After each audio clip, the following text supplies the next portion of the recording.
Welcome back to the Ronny Trost podcast. So I'm using a bookshelf as a backdrop because it's supposed to make you look smarter, like you read a lot of books.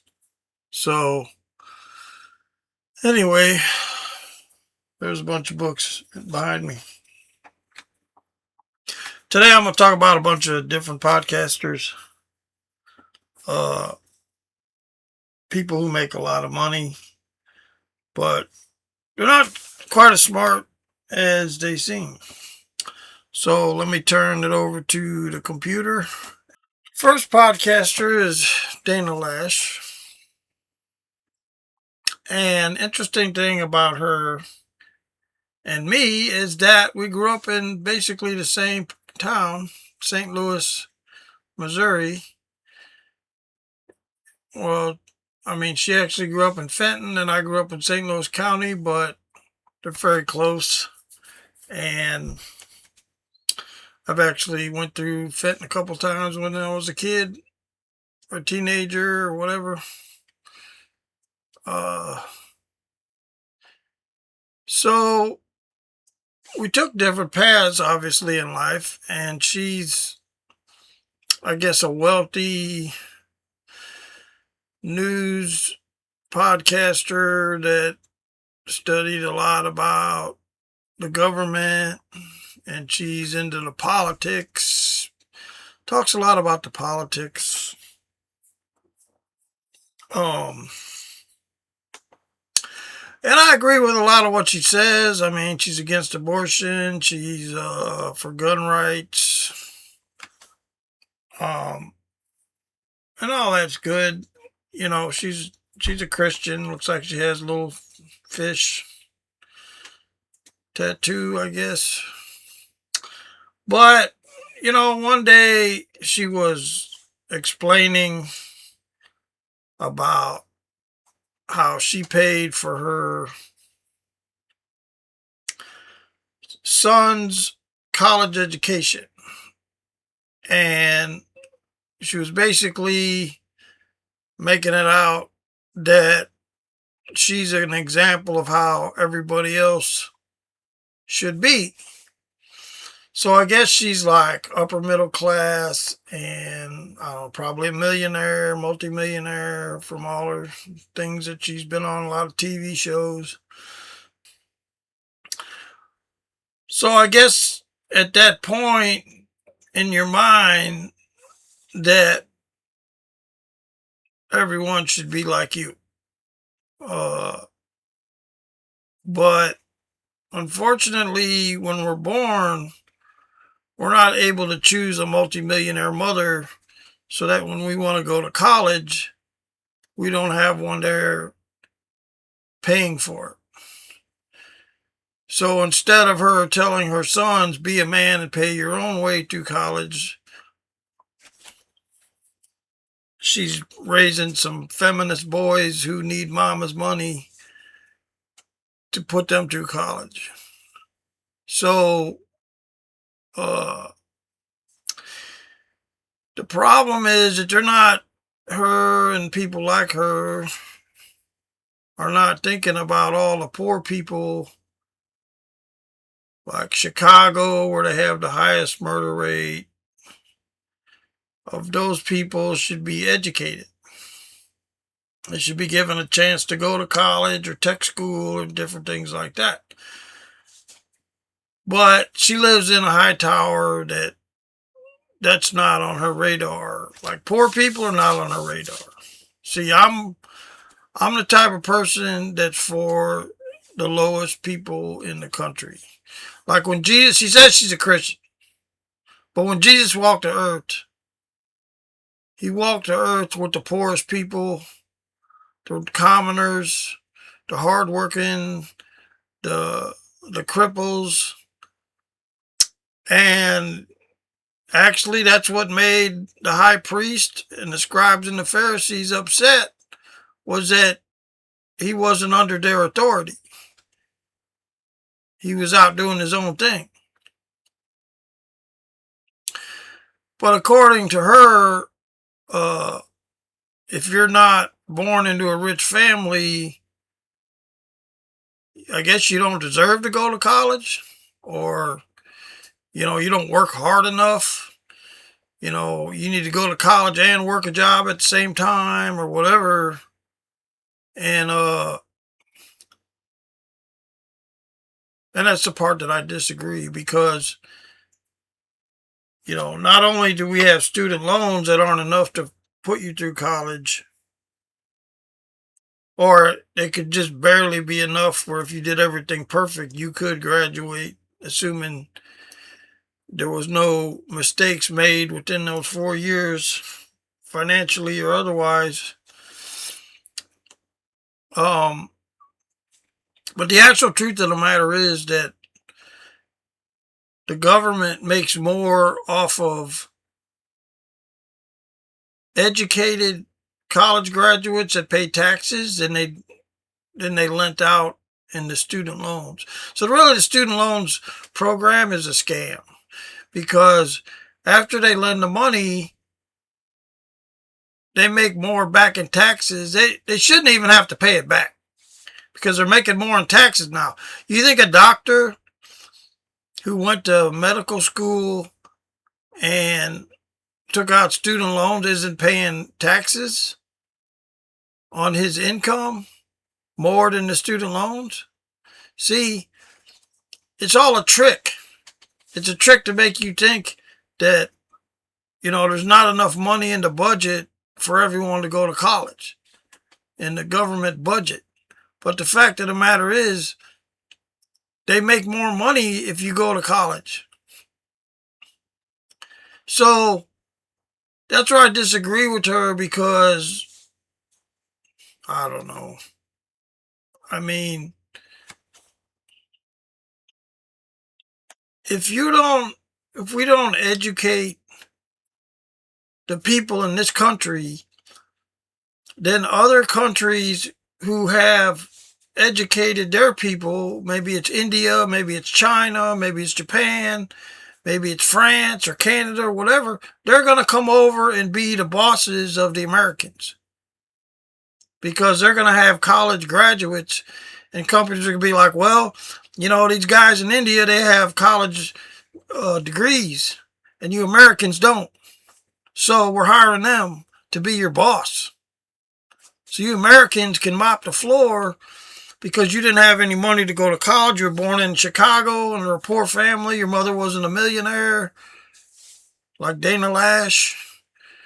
So this is what they want for our country. But then she wants to sit there and talk about politics and Trump and Republicans and Democrats and all of this. Like, you lost me on the fact that you don't appreciate Americans having a college education. So let's move on and let's see who's else. How about Alex Jones? Let's go.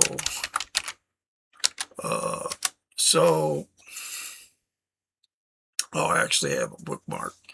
So he's mad at Trump. Trump insulted him, and he's doing comedy routines about Trump, making fun of Trump, and criticizing Trump, and it's all about Trump and Iran, Trump and Iran, Trump and Iran. Now, he used to be somebody I looked up to and listened to that did a lot of studying about the government and politics. But lately he's just turned into wackiness. And, the fact of the matter is, Alex Jones, like a few months before the Iran war, was criticizing the Muslim religion of how stupid it is, basically, and how evil they are and what they do. And now Trump is going to war against a bunch of Muslims, a Muslim country, and he doesn't like it. So that doesn't make any sense. Like, he's like saying, don't attack the Muslims. But then a few months ago, he was like telling how evil the Muslims are and how they come to our country and they try to induce Sharia law and they can beat their wives and kill their children and marry 6 people, 6 wives. And, you know, do terrorist plots and all this stuff. But now when Trump is having a war with Muslims in Iran, all of a sudden Alex Jones like, no, we're scared of them. Don't stir up the hornet's nest. Don't. Iran's a tough country. We're chicken. We're scared. We need to get out of there. And Trump's an idiot.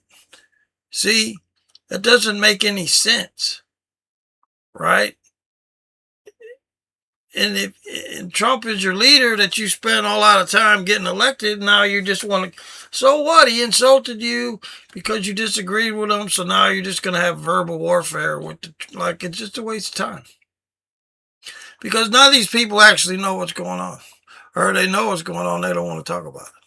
Okay, so Alex Jones has, how many subscribers? Ronny Trost has 203 views, and these people have a gazillion. How many subscribers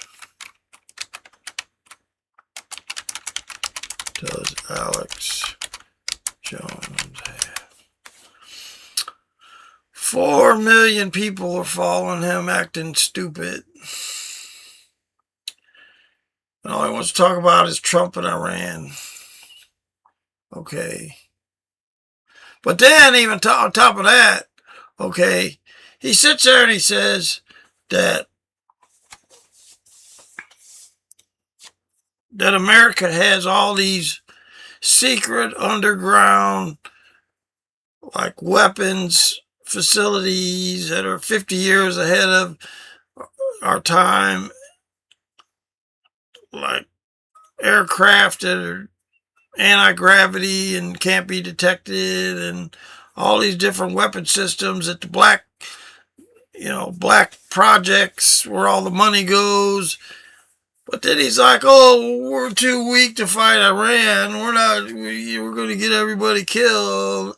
Okay, that doesn't make any sense. You can't have it both ways. Because if we've got all kind of stealth aircraft that look like UFOs, and we can beat Iran easily. Easily. We got soldiers that can disappear and reappear with the Predator in the movie with Arnold Schwarzenegger wearing Invisi suits. But he's sitting there acting like we got to be scared of Iran. Oh, they might hurt us. Okay, it's all BS, right? He's acting crazy. I mean, 4 million people, makes millions of dollars selling his products, and he's acting stupid. And what does Emperor Palpatine do? Well, when he's just a senator from a little planet, he hires a criminal group to attack his planet.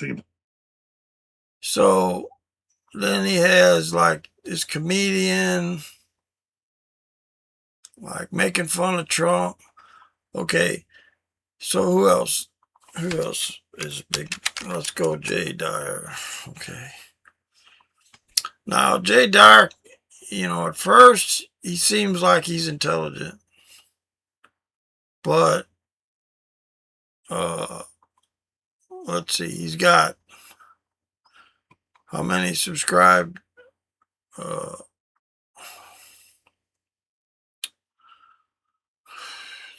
200,000 subscribers. Making all kind of money. But see, what happens is that he reads all these books about stuff, but he doesn't actually study the Word of God the way the Word of God is meant to be studied. So he's an Orthodox church. Let's see. So, this is the kind of church I guess he goes to. It's the Orthodox, Eastern Orthodoxy.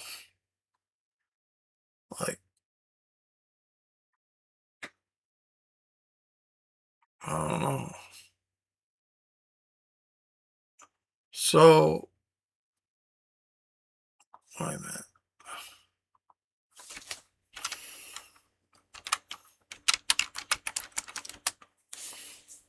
Maybe I did click the wrong thing. Okay, so he goes to a church where they wear these robes, these candles. Look at these guys. So these are Orthodox, Russian Orthodox, Greek Orthodox. So they have these like priests. Like, I don't know, man. I don't see the Bible telling me to do. Maybe I'm wrong. Maybe, look at wearing this like it. Like, I don't know. Whatever. I mean, it's a fair question to say, well, what's the solution? Because a lot of people want to yap about the politics of the Middle East. A lot of people want to bitch about it. Appreciate your call. But, I mean, if you've studied the history of this conflict, that alone tells you there are no easy solutions, right? We're not going to undo the British Empire's entire Middle Eastern strategy that they set up, via the Rothschilds and Lord Curzon and all these people. I mean, that's there. It's not going to go away. You could conceivably begin to, withdraw funding. And Israel's already said that basically they don't really care. Ultimately, if they would probably prefer to not lose American support and funding, but they've already planned on relying on Infinity Indians. I'm not joking. They've actually said that. So if we lose America, we'll just rely on India, and we have Infinity Indians to pull from, because there's a large, massive support for Zionism in India. So yeah, I don't know what the answer is here. And the other thing too is, like, everybody wants to sound off on politics and talk shit all the time, which I don't care. That's just the internet. Obviously, that's going to go on. But like, dude, 99% of the people who talk about this shit, they've never read a book on it. They don't know what. They're just following whatever the latest meme is about Israel and AIPAC and all that, which is fine because it's a mass awakening. But that doesn't mean that any of these people have any actual solutions or ideas as to what. The real idea is nobody in the internet sphere is going to posit some super rational solution that's going to, oh, yes. So he wants to talk about that nobody has a solution to the Iran problem. Okay. Well, he's never been on the Ronny Trost podcast, so that's part of the problem. So this McGregor guy seems to know is the strikes on about Russia. Russia's not done yet with Europe, and nobody seems to want to think about it or talk about it. But there's countries near Russia. So there's countries near Russia. So here you got Poland, Finland, Estonia. So most of these are in NATO. Here's Ukraine, Belarus. So Russia is going to get tired of being abused by. There's like 50 countries that joined up with Ukraine, and then Russia's going to attack some of these countries. So if you live in Poland, Lithuania, Estonia, Finland, if I were you, I'd get out of there before the strikes hit, because there's thousands of drones that are going to be dropping bombs somewhere around there. So it's kind of a good podcast. But you also have to think about China, China and Russia. The NATO is not prepared for a large-scale attack from Russia. And so the United States is not going to be ready to defend. They're not ready to defend, so it's going to get ugly. But nobody wants to talk about that. Dana Lash doesn't want to talk about it. Jay Dyer, Alex Jones wants to just make fun of Trump. But see, this is World War III. All of this is coming up. But anyway, since there's only 3 people that are going to watch my videos, I guess I'll just call that a night. Who cares what Ronny Trost says? He's just a wannabe podcaster. But anyway, subscribe. Send it to your friends. Tell them to subscribe. And when I get paid, I'll teach you some really interesting stuff.